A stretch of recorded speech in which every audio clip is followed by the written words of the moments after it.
Halito, Chama Chukma. What's happening, beloveds? How's everybody doing? I hope everything is healthy in Indian country. We have a beloved guest, good brother Johnnie Aborigine in the building today. What's up, Johnny? Alito, what's good?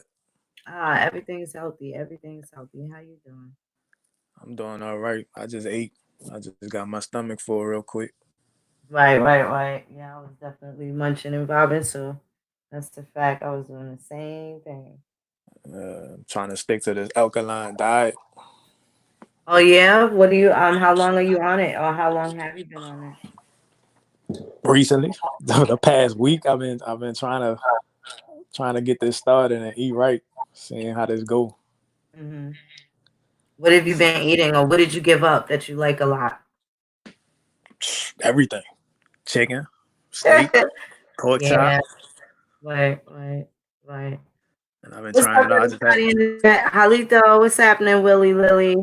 Hey D, what's up, Liz? Hi Genesis, Chief Hummingbird, Halito, everybody. Corey, Alito. what's up, baby? So since you changed some of the eating habits, what have you tried that you didn't, you wasn't really crazy about, but you gave in consideration? Like, I didn't really like avocados. My mother's always used avocados and like made guacamole and stuff, but I didn't really appreciate it until I got, a lot older, until I moved to California. So I love guacamole and I love avocados now, but that's something that, when I was younger, I'd never eat.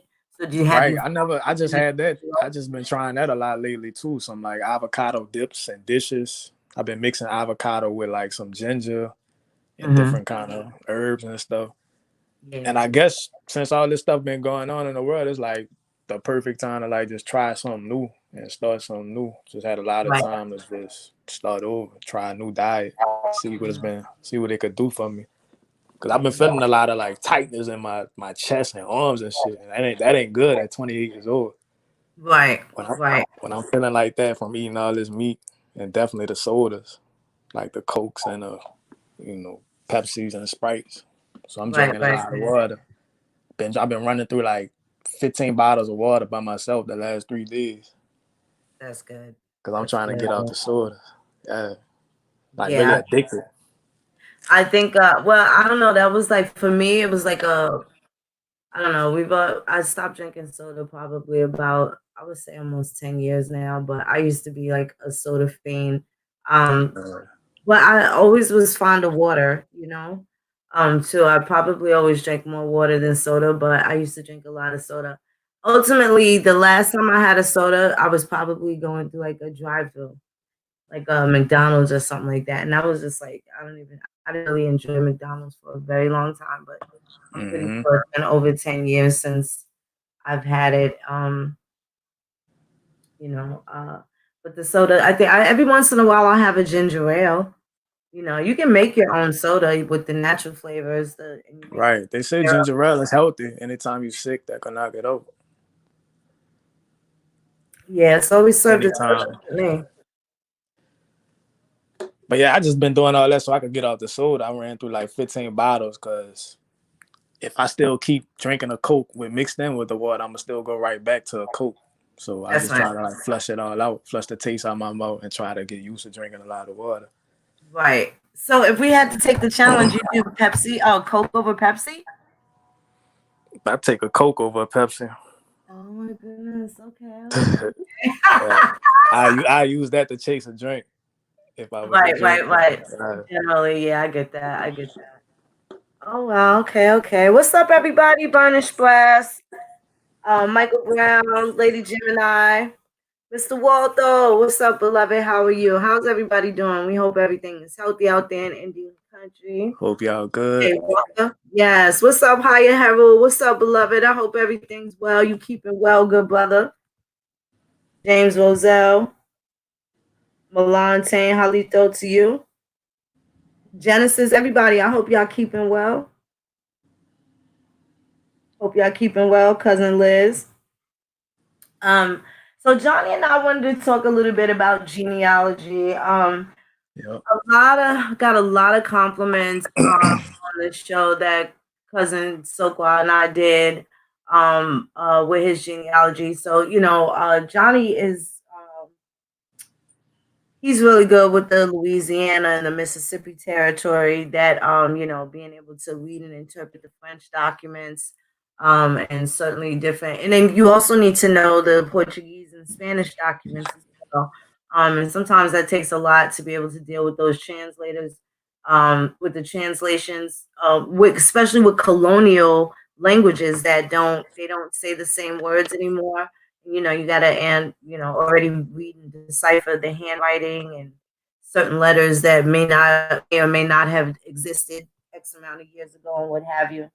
So just different dialogue, different jargon, and kind of just knowing exactly where it is that you need to look. And then I want to also make it clear that just because you may find people that out of and the numbers are going to be very small. Even if you do find maybe 4 or 5 slaves, out of that's a very small number in comparison to having 4, 3, 4, 5, and 7,000 ancestors in your tree, right? That's Right. a That's relatively right. small number. And most times you got to understand, especially in certain places, you have to know what the law is because free people of color were not allowed to have slaves in different places. So generally, they would have control over their family straw. In this way, that would prohibit anyone else from claiming their children, sibling, nieces, nephews, or whatever as property. So these are some of the things that people had to do. And I do have something that I can drop in there, a link. Let me see if I can. Just so I can show you what part of that General Assembly and where that applied, particularly in Virginia.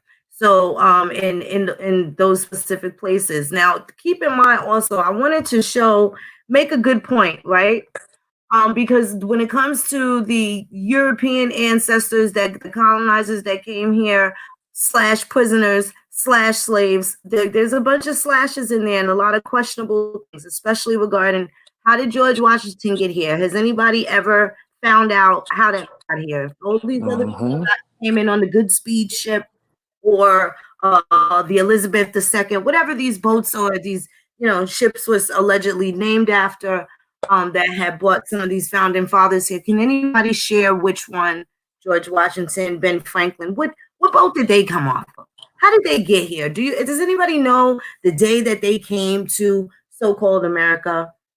Is there any text and dialogue regarding their primary plan or preliminary plans to establish some sort of way where they break away from the British government? At what point? Because we know that the earliest English, settlers and colonists, they came as prisoners and exiles. Indeed. And I guess my concern is, especially after they had the misogyny laws, how is it that some of these so-called Europeans would come over here and be able to marry people of color when in fact it was illegal, right? So if they called our people black, Negro, mulatto, everything but Indian, and we know that we have some European ancestry, these people couldn't have been white, could they? Because blacks and whites allegedly could not marry. Exactly.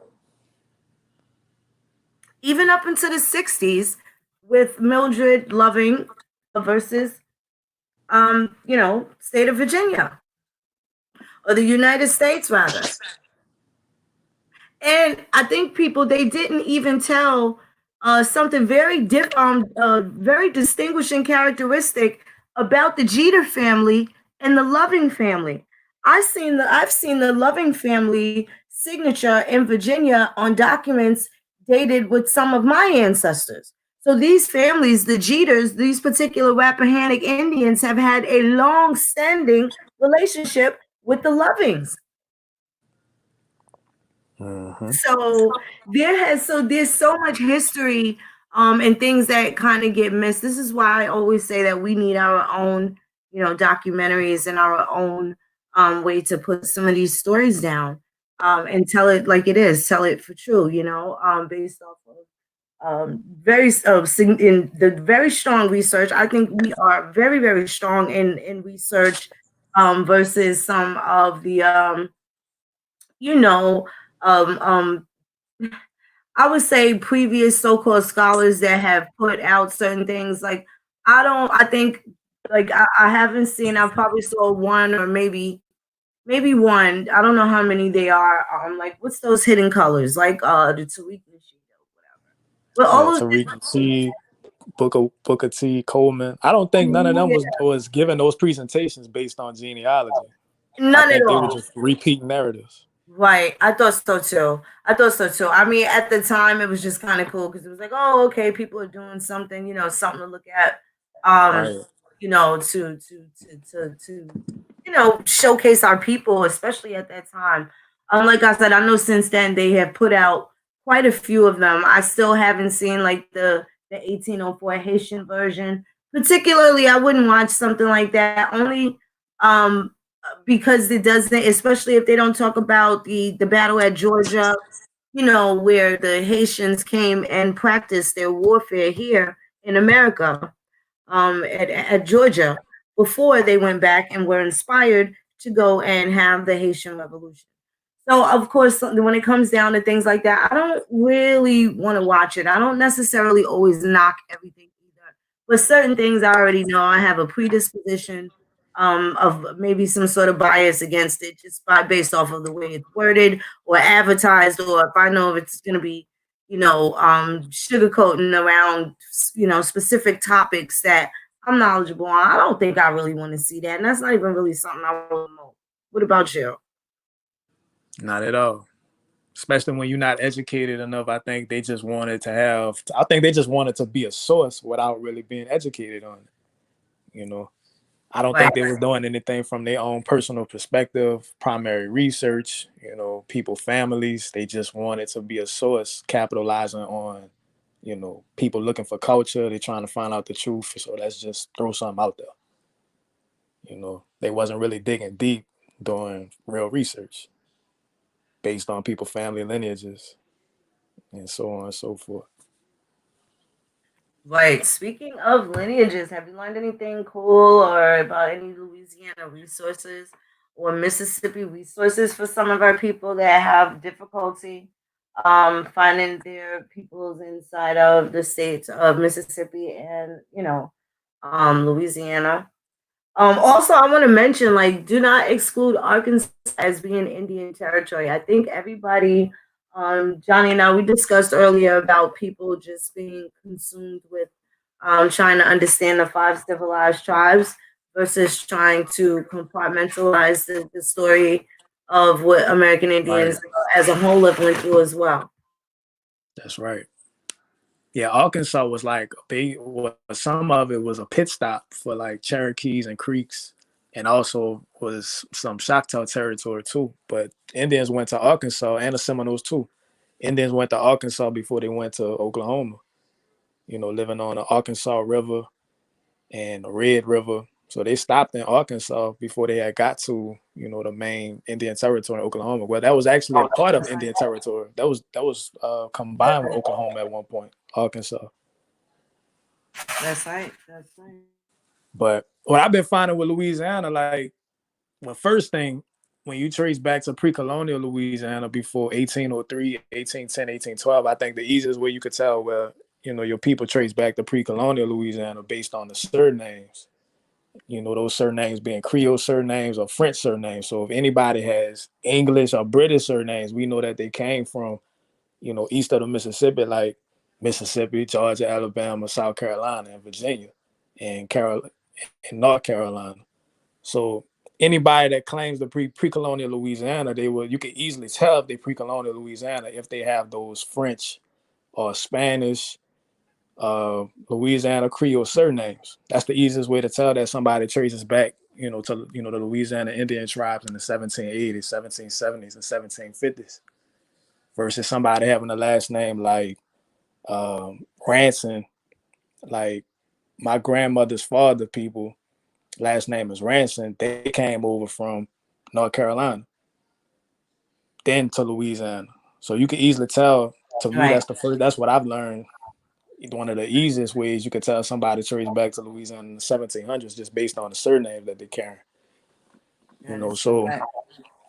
with Point Coupee, Louisiana, like with my family, like I started finding a lot of Indian slavery, a lot of enslaved Indians in my family coming from Point Coupee and Orleans Parish. Like my paternal grandmother's great grandmother, Clemence Christophe, was the descendant of an Appaloosa Savagese, as she was labeled on her birth record. Her name was Marie Janet. Now, on her inventory, when she was sold by Jean de Coeur, she was labeled a Louisiana Creole, but at the same time listed as Griff too, which means Black Indian or mixed Black Indian. And Right. and her daughter, Marie Janet, was the grandmother of my great great great grandmother, Clemence Christophe. Her daughter Nanette was then labeled a mulatto. So we see how the classifications change really quick from Appaloosa Savagese on the baptismal record to a Griff on the inventory, then to their daughter becomes a mulatto. And then when it gets to Clemence Christophe, it becomes Black or Negro. Just that fast within 3 generations from Griff, mulatto, then Black. Right. So Wow. I'm finding that on one side of my family or one of those lines of Clemence Christophe. And then my father's, or the same grandmother, my paternal grandmother's paternal lineage, the Pauls, John Paul, his father, my paternal grandmother's grandfather was an Indian from Iberville Parish. And I was able to, determine all of that from the Civil War. I found him on the Civil War enlistment record that had him classified as an Indian. He was born in 1836, John Paul, Iberville Parish. He was a Chitimacha Indian. Right. That's dope. That's dope. Yeah, those military records are everything. Yeah, Very, they very. very important. Yes. And it also gives the description. Like, you may see them listed as white on the census, but when it comes down to, excuse me, the description on the Revolutionary records, it says that they are dark skinned, they have black hair and dark or brown eyes or black eyes or whatever. You can tell how tall they are. You have a decent description of what they're like, what the disposition was, if they deserted or if they stayed and fought, if they were disabled or injured or whatever. So those military records, shout out to the military records for being able to identify our grandfathers and that being a tool. And it also helps us see which wife got the pension, especially when our grandfathers married different women or vice versa, our grandparents married different men. A lot of times the grandmother would remain single because they were entitled to the first husband's property as long as they never married again. Right. So if they remained That's a right. widow, they were very wealthy. And if they married again, they kind of had to pass it off to the children. And that would have been, a hope that the kids want to look out for mom. Because nobody else has to. So definitely some interesting caveats regarding genealogy and this being able to separate the 5 civilized tribes from the plight of what has happened and transpired in the other 13 colonies. That's Okay, so right. we know for a fact, even with the amount of or the early onset of the slave trade, in which we all know, well, in any genealogist, especially at the intermediate level, if you didn't notice it in the beginner level, definitely in the intermediate level, you will notice some of the places where African slaves actually did come to America and settle in specific places, particularly in the New England colony, Rhode Island. But that does not mean that everyone who looks like a Negro American is Automatically African. ancestry. Correct. And that's what I wanted to convey. They too are also victims of paper genocide, ethnocide, complete removal and exile. Okay, they sent Paul Medicom away, him and his family. They sent them, out. They exiled them. Okay, so and those descendants are, that you couldn't even say that you would poke Noket without the threat of death and some sort of bodily or physical harm as a result of this. And this is in the 2000s that some of these things have kind of just have been rescinded. So a good thing for people to do during this lockdown is become familiar with some of the old General Assembly laws. Look and see what was going on. Sometimes I post random things, and maybe they don't directly have anything to do so much with American Indians, but it does have something to do with the law and the history around that time. So sometimes, you'll see me post when this was like I'm in Queens, New York. Queens, New York was actually the Queen's colony. Okay. So I don't know, Mary, Elizabeth, whichever queen it was. This is prior to Charles III or second or something like that. But this was actually the colony. So you can see things where they started their animal activism. From when it went to any slave, free person, anybody that kills these wolves that's out here killing us, we'll pay them X amount of sterling silver, or we'll pay them X amount of dog money. And that's a different type of currency that was here in pre-colonial times. And it's called dog money. And there's also another name. I would like to say it's lion money. I'm not sure, but it's definitely got a different moniker, dog money and lion money. And you can look those up and you can see that those were some of the currencies in specific counties, depending on which monarch at the time was in control. But then you see where they start the animal activism. Don't kill any of the wolves. And we don't want any slaves to have any muskets. Don't give them any gunpowder. Anyone caught giving them liquor, anyone caught doing this and doing that. And there was nothing that distinguished any color, especially at that time. So you know that slavery didn't have any boundaries or respecter of skin tone or anything at that particular time. Not even in New England. But the point of the matter is everybody's familiar with the Walter Plecker, but you got to understand the vital statistics and how far did that stretch and reach. You're talking into the West Coast and beyond, in places that we just hope that people have been able to do their genealogy and be able to tie themselves down to some of these genocidal, maniacal crimes that have been committed against us. That's right. It's real simple. It's not really. It's like a complex simplicity. Some of the things that we are able to obtain and the respect that we're looking to have put on our name is really, really simple. It's not all complex, long, dragged out, where we have to just kind of throw yourself out there and not really receive anything that's going to be beneficial as a result of you being able to throw yourself out there. So that's you want to have facts. something to show for it. You definitely want to have something to show for it. So, did you have anything you wanted to say? You had any screen shares or anything you wanted to show? Yeah, I could show this Atacapa Baptist marital and land records of the Atacapa Indians just to show people. I don't know how to put it on though, because I'm working from my phone. But maybe I could send it to you. I could send this text message to you, and maybe you could show it. Yeah, I just sent it to your phone. But this just basically show the resource where people could look for Atacapa Indian or Louisiana Indian genealogy through the baptismal marital and land records. So with Louisiana, you're not gonna find obviously not gonna find the 5 civilized tribes besides the Choctaw in Louisiana around the Lake Pontchartrain area, and then the Choctaw that left Mississippi and moved on to the Lake Pontchartrain area in central Louisiana. But you're not gonna find the 5 civilized tribes in Louisiana, or even the resources that you look up 5 civilized tribes genealogy is not gonna be the same methods. Like everybody else have roles, to find American Indian ancestry on every other state.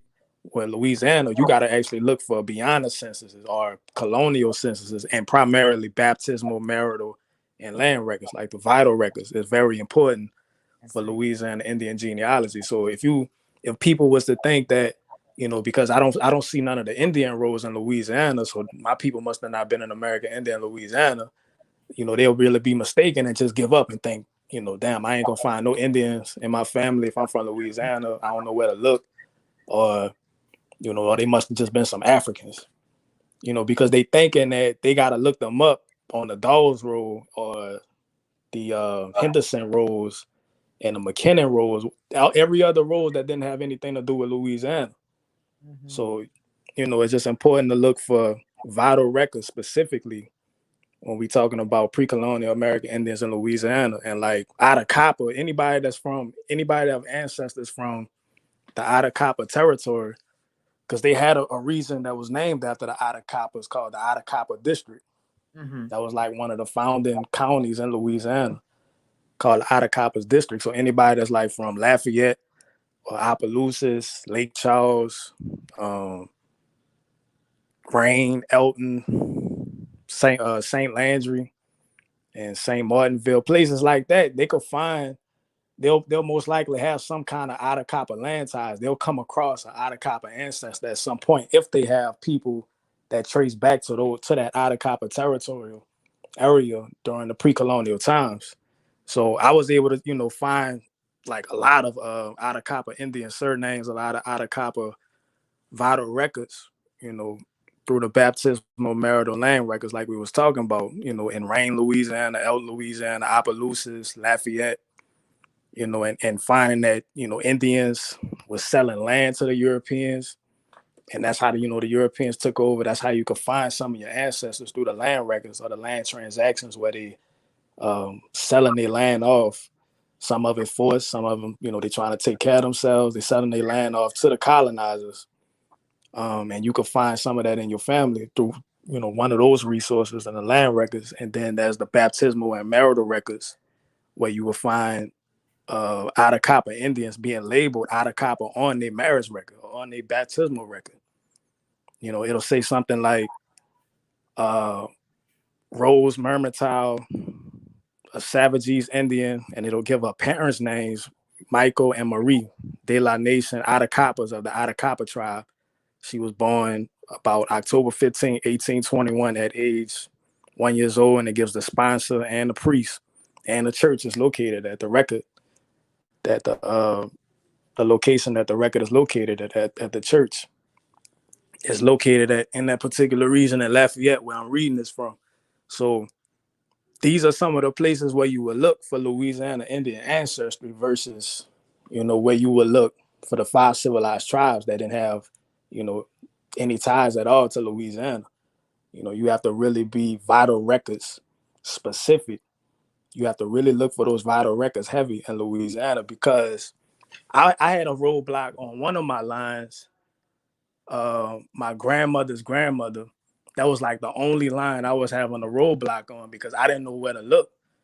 I was thinking I was gonna find her on the census labeled as Indian or on the special Indian census of 1900 and 1910. And I kept constantly looking for Orleans Parish. And I was looking in the wrong place because she wasn't from Orleans Parish. She was from another parish adjacent to Orleans, which was St. Bernard Parish, where she was born at and where her father was born at. Because her mother is Mary. Her mother's name is Mary Coteau from Terrebonne Parish. She was a Homer Indian and a domestic servant like her mama was. Her mama name was Pierre Coteau. So they were Homer Indians from Terrebonne, my grandmother's grandmother, which is my great-great-grandmother. And Mary Coteau moved to St. Bernard and met my great-great-grandmother's mother. My great-great-grandmother's father, who was a Shawasha Indian, and his name was John Philippi. So I was just looking, I kept constantly being bent on. I remember having Tasha, I had asked Tasha to look up Margaret Christoph for me because I was just really having a roadblock. So it even happened to me where I'm just constantly looking online or looking at one place or looking at one area thinking I'm supposed to find a hill when I really got to do much further digging because you don't want to just give up and just think, damn, I ain't gonna never find it. You just have to go, out your comfort zone and try other different methods that you haven't used before. You have to really look further into other resources beyond, what's in front of you. So that's how I was able to find my great-great-grandmother's lineage. Looking into, the other adjacent parishes, vital records offices and courthouses around Orleans Parish.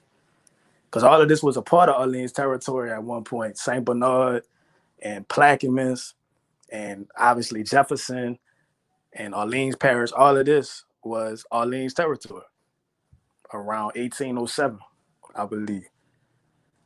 So all of this was New Orleans at one point. So I really do have like pre-colonial New Orleans ancestors. When I say I'm from New Orleans or I'm a New Orleans Indian, I really had it in my family. But it's just a lot of a variety of different methods that you have to use to find New Orleans pre-colonial New Orleans Indian records and Louisiana Indian genealogy records. Is like really different from the 5 civilized tribes, completely different. Mm-hmm. That is correct. Definitely, ladies and gentlemen, it's not impossible, but it certainly does not always associate you with the 5 civilized tribes. It was really important that we bring that up so that people are able to distinguish, you know, what it is that they're supposed to be looking at. And again, don't limit yourself. Like he said, he has family in New Orleans, but he traced the last name and they went back to North Carolina.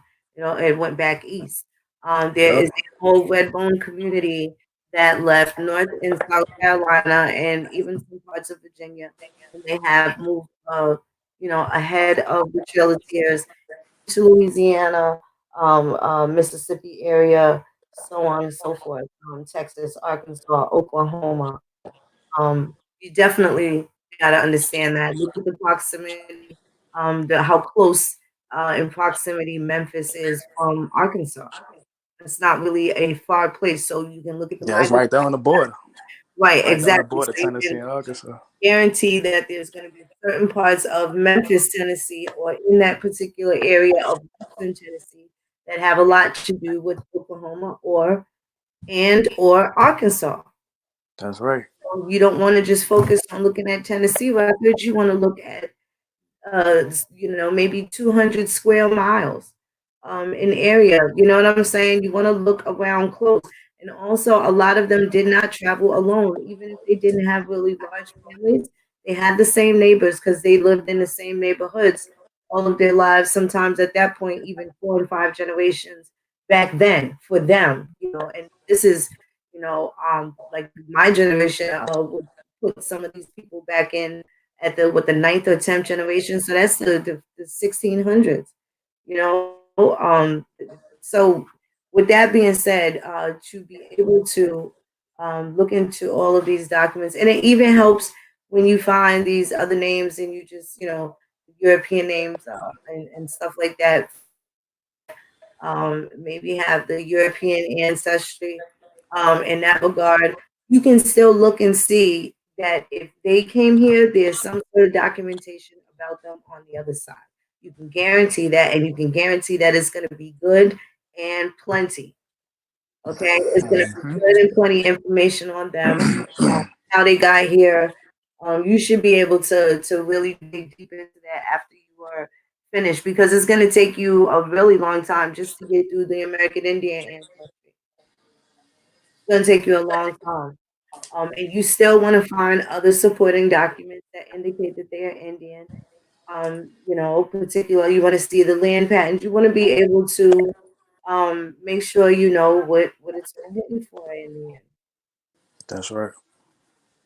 Which takes so much time. It's not something that can happen overnight. It's not something that you're going to go from novice to advanced overnight. It's absolutely not going to happen that way. Now, will it cause you some nights where you're up all night? That's the perfect thing to do, especially now during like this quarantine time. What else you got to do? You got the internet. Go get your Ancestry account and get to cracking. Right. There's nothing else to do but look up your genealogy right now. Best time to do it. That's Because like it took me years. now too. It took me years, like, because I'm constantly, I started out obviously like everybody else. We start out on ancestry.com or any of the genealogy websites online. And then what happens is we keep trying to find some leads and markers. We trying to advance our lineage strictly by the online genealogy websites. But it's like at some point once you reach the point where you find what you need to find online, you can't really go much further. You have to go to those county vital records offices and county state houses. I mean state courthouses, to find your parents' names or the previous generation's parents' names and go back further. Absolutely. That's right.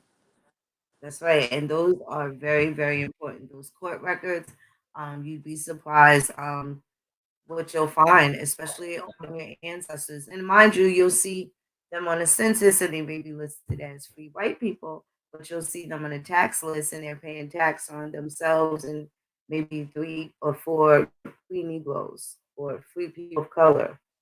Right. Right.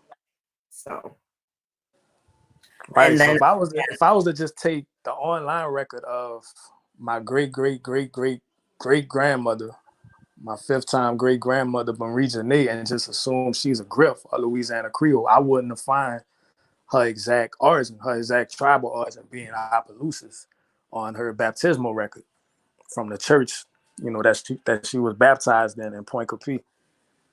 right.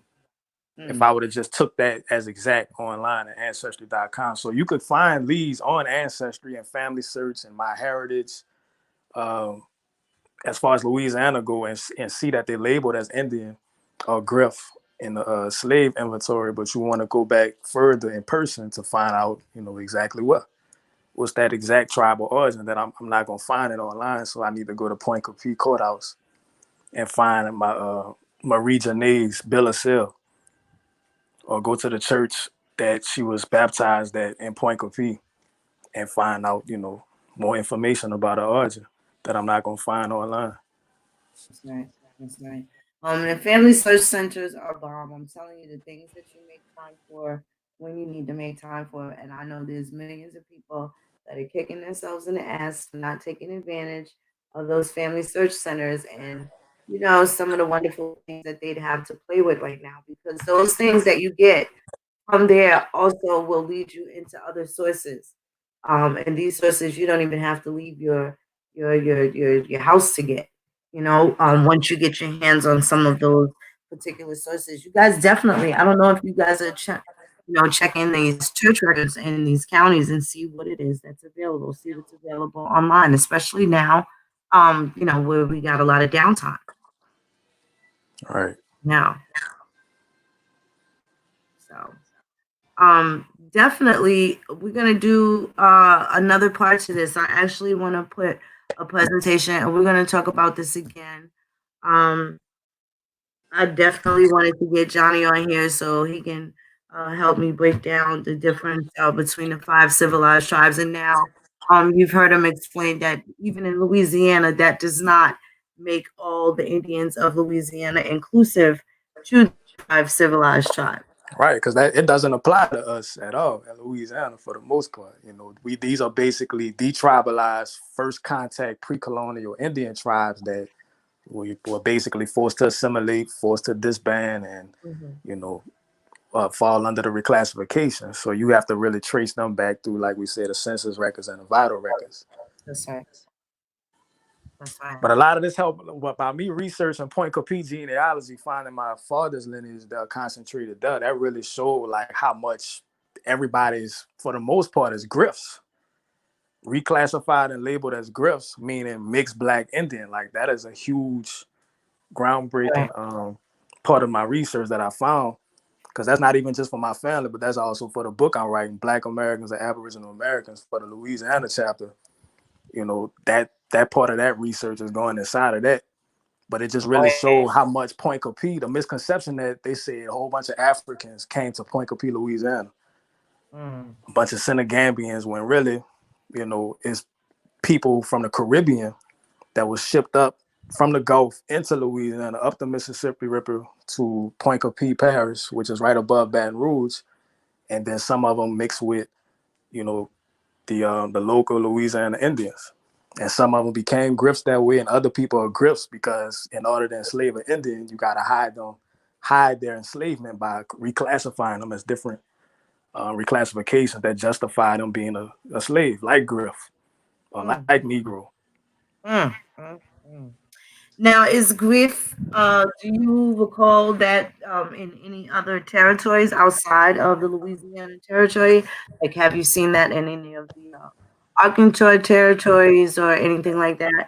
I've definitely seen that word, but you just helped me narrow it down more into locality of being New Orleans, well, Louisiana per se. Yeah, I believe it's a French word, griff, and it was Mhm. applied here as meaning black, mixed black Indian. So I Right, think it may have also been in Alabama, Mobile, Alabama, because that was the first capital of the Louisiana, of New Louisiana or New France that Iberville founded. He founded the capital initially on Mobile, Alabama. So it's also located that way. Reclassifications of griffs that way, and I believe also in the Caribbean too, in Haiti. right, Yeah, right. Yeah, that's super interesting. I'd love to get back into um being able to help the people in South and Central America be able to, dig into their ancestry. But unfortunately, right now, there it just isn't enough time right now to be able to kind of, like be able to express some of the things that maybe I'd like to assist them. But I would say this, that the records are available, and I know you'd be able to translate. And certainly, again, you want to start with the living relatives. Start with your own genealogy first. What it is that you know about yourself, even down to what time were you born, not just the day or the year. And the same thing with your parents, and get as much information as you can. It's not too late, especially in the yeah. Caribbean. Oral history is a big part of genealogy. I love Yes, oral it is. history. Like I really appreciated my parents always telling me, since I was little, my oral history. Never understand it. Never really knew what it meant. Didn't think it mattered because of obviously what we taught in school. About the people being enslaved Africans. I didn't know how to conceptualize it. But they always told me, you Mhm. know, who they were and who their parents were. My dad told me, his grandma, or my paternal grandma, his mother, Rena Paul, was a Spanish Indian, Right, meaning that her people were American Indians under the Spanish control in Louisiana. right, right. And then my mama said that her people were Indian settlers from Pass Christian, Mississippi, which is my mama's dad people. Ruth Duncan's father, Henry Duncan, was a Choctaw Indian from southern Mississippi. So they constantly told me that he's on the Dogs Road at Choctaw. They constantly gave me their oral history, continuously since I was coming up. Right. And then when I finally got really interested in it, when I really wanted to get interested in it now, 7, 8 years ago, then they asking me, why does it matter? Why you want to know all of this now? And they Mm, was always telling me, because I think when I was um, telling them that that they black, or I'm getting into the pro-black stuff, the Black Panther, learning about them, they right. always telling me, I'm not black, or I'm Creole, That's or right. we Indian. But then when I'm really like going hard behind being Indian and doing a lot of research behind it with our genealogy, they're like, why are you trying to get into that now? Why does it Indeed. matter now? Indeed. I know it. Well, ladies and gentlemen, do y'all have any questions for Brother Johnny? And I'm only saying that I've already been putting a couple of hours. I am like almost really exhausted. There's got a lot of stuff we gotta take care of, get ready. It's still Monday. You want to do some laundry and get all the stuff together for the week ahead approaching. So do you guys have any questions? We are definitely gonna do a part two to this, and we're gonna have some slides and some other things to show. But just check out this some of the Atacama Indian tribal surnames. It's listed here on this particular flyer that Johnny dropped. This that he created, so you guys will be able to see that. Hopefully, it is big enough that you'll be able to go back to it. Let me actually move the banner. Sometimes that makes it difficult. I do understand that, so I want to take that banner off, so that you have full visibility of what is put together regarding these tribes. Yeah, I have a So, lot of those. I have a lot of tribal surnames in Louisiana compiled from the vital records that I researched. right, For see, so Chittimata, for Atacapa, for Lake right, Pontchartrain, Choctaw. Yeah, Mhm. I got a lot of them, hundreds. That's right. I think that's pretty dope. So, guys, from Mississippi, Louisiana, even Arkansas, I definitely want to, hit people up, see what you can learn. We're looking to have Johnny back on.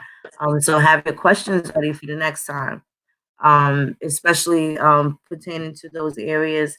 He's been able to maximize understanding on the different intricacies in those specific areas, being able to translate them in the Spanish documents as well. A lot of people from Chicago, Illinois. Again, I want to one of these days we're gonna have to go into the Illinois Confederacy. I want to talk about the Wabash Confederacy. And these are going to be, they all had something to do when it came down to the Louisiana Purchase as well.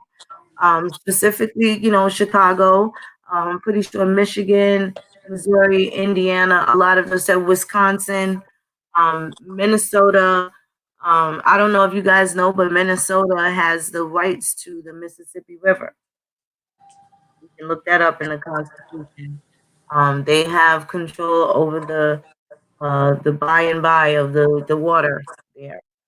And that's the so-called alleged state of Minnesota. I found that um, helping one of the guys, the Frank chaser. He's actually a Frank chaser now, but we used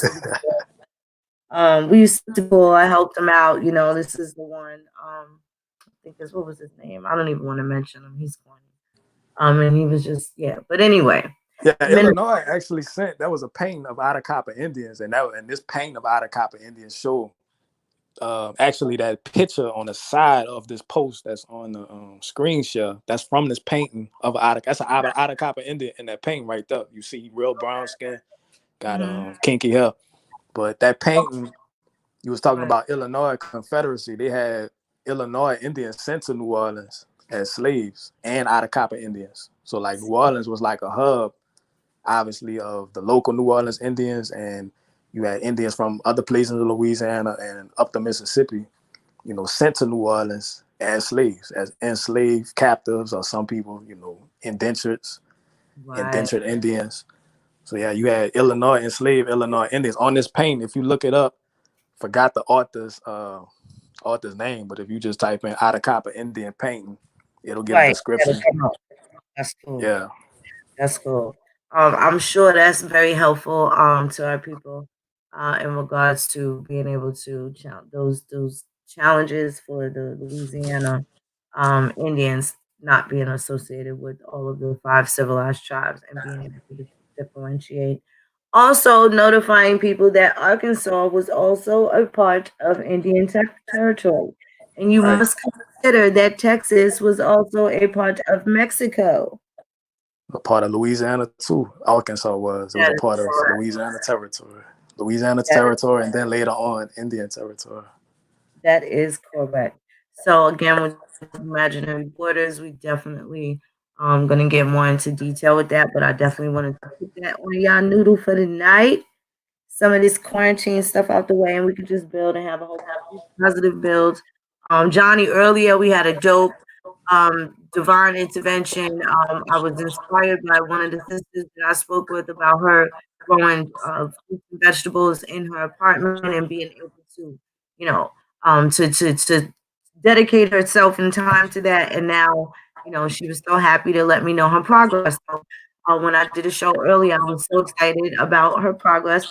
I gave her a shout out, and then sure enough, there was somebody that had been watching my channel for a very long time. He just gave us this wonderful lesson on growing everything in all different types of conditions, whether having a big giant parcel of land or a little bucket, or how to grow things in a plastic baggie. Man, just all sorts of fascinating things. So these are the kind of things on this channel. It turned into a whole I don't even know what you want to call it. It was definitely a spiritual experience. And wasn't nobody mad in that chat on that live. This brother had an answer for every single question regarding us being able to grow things under whatever conditions. I mean, even if you had to, hook your garden up on a narrow fire escape, he just had an answer for soil, how to do things, what you don't need, what's overrated, what's underrated, and what climates to grow certain things and how they will respond to, specific stimuli in relativity to the weather. So I think that was like an extra, a really, really dope treat that this brother was able to sit down and chop it up with us. So when you get a chance, definitely check that out as well. Um, but we definitely want to have a part two to this conversation. Um, Definitely. yes, I thank you so much, Johnny, all the time. Appreciate you. You Definitely. already know. Yes, indeed, sir. I thank you so much. Everybody in the chat, what's up, Mawata? How are you, beloved? What's happening, Unc? What's happening, beloved? I hope everything is well. No, I don't have any Holloways, Burnish Brass. I did see that. I wasn't ignoring you, darling. No, I am very close to Holloways and Perkins. I know I've seen those names on some documents in relativity to my ancestors per se, but I do not believe them to be family. But I have definitely seen those names. Perhaps all of those names are in fact on the Revolutionary War documents. I'll look at that because I do think every last one of those names that you did name, Thomas, Perkins, and I forget what other name, but all of them I've definitely seen Civil War records. Oh, excuse me, Revolutionary War records when I've seen my own ancestors. So I can definitely tell you that. But That's on my again, other phone. yeah, I just wanted to say thank you guys. I'm gonna cut out. I'm gonna go take care of some things. Freeman Bank, yes, there should be some ways to recover it. We are going to, that is a dope question, Selena. We are going to talk about that. I'll bring that up again. I have some different things on the Freeman's Bank, and I know where the money went. Dun, dun, dun, dun. So that's gonna be dope. Mm, I'll bring that up again. It's something that is very easily overlooked, and it kind of, they made Frederick Douglass kind of look like the bad guy or the responsible one for their irresponsibility, irresponsible financial risk that they were taking um, with that particular situation. So, in which turn, we're going to have to go back to the Freedmen's Act that was passed. And then we are going to look at the Bank Act, the current economic situation at that particular time, how our people were affected, in what areas and which ways were they affected. All those things play into part of the critical thinking so that you're able to establish, a clear timeline that makes sense. So this way, it's always going to sound, it's going to be convincing when you say it. And this is also how you to retain the information based off of, especially how does it affect you as an individual. So we definitely want to talk about the Freedmen's Bank. At that time, the currency was in fact gold, and these are going to be even at your Confederate money. Again, I've noted indicated how President Lincoln died with Confederate money in his pocket. He had a chocolatey woman on that $2 bill, okay, from Virginia. All right, so yeah, big red bone lady looking like one of my grandmas and stuff in his pocket. And he was a Union president, right? Gotta love that. But that's crazy. yeah, so we're definitely going to keep bringing the genealogy information, get people to be more comfortable and see exactly where they're at. If there's something that we can come up with that'll be interactive, to where everybody's learning at one time, because all this, hey, I'm stuck here, hey, I'm stuck here, say that's going in too many directions. Nobody that does genealogy is going to neglect their responsibilities and family to fulfill every single, you know, whim that someone wants their help. So if we're all doing it together, set aside some time. This way, nobody's feeling left out, and you'll be able to get exactly what it is that you need. It's only really gonna work the more of us do it. So it is imperative for my survival and my detriment that you do your genealogy. I'm counting on you to do it because whatever's good for your family, you and your family, is gonna be good for the community, me and my family. We all live in the same hood too, That's right. right? So it does count. It does count that you are thriving and healthy. That means there's a good chance that I'm gonna be able to thrive and be healthy as well. And we want to take care of the people that are not in a position to exercise either option, whether they want to fuck it up or they want to do the right thing. Some people just don't have either choice. In which case they need people like us, strong, solid, well-balanced people that'll be able to tend to those needs for them. But for the able-bodied individual, man, get up and do the work. Get up and do the work. Put in the work. You will not regret it. And you definitely want to make sure that you've been able to retain it. You want to be able to retain it, and then you're going to have to recite it. And then your children are going to have to remember it. Keep that. So again, I want to thank you, Johnny. Shout out to Coach and hey, Chris Hopkins. How are you, beloved? How you doing? Everybody out there. Mawata, is very good to see you. Jay Walker, thanks so much. Selena, thank you, sister, for coming through. D, y'all be good, man. It's so good to see y'all and seeing y'all in here. Lets me know that y'all safe and y'all are keeping well. I want y'all to be the same way the next time I talk to you all. Love, peace, and bear grease. Peace, Peace, everybody.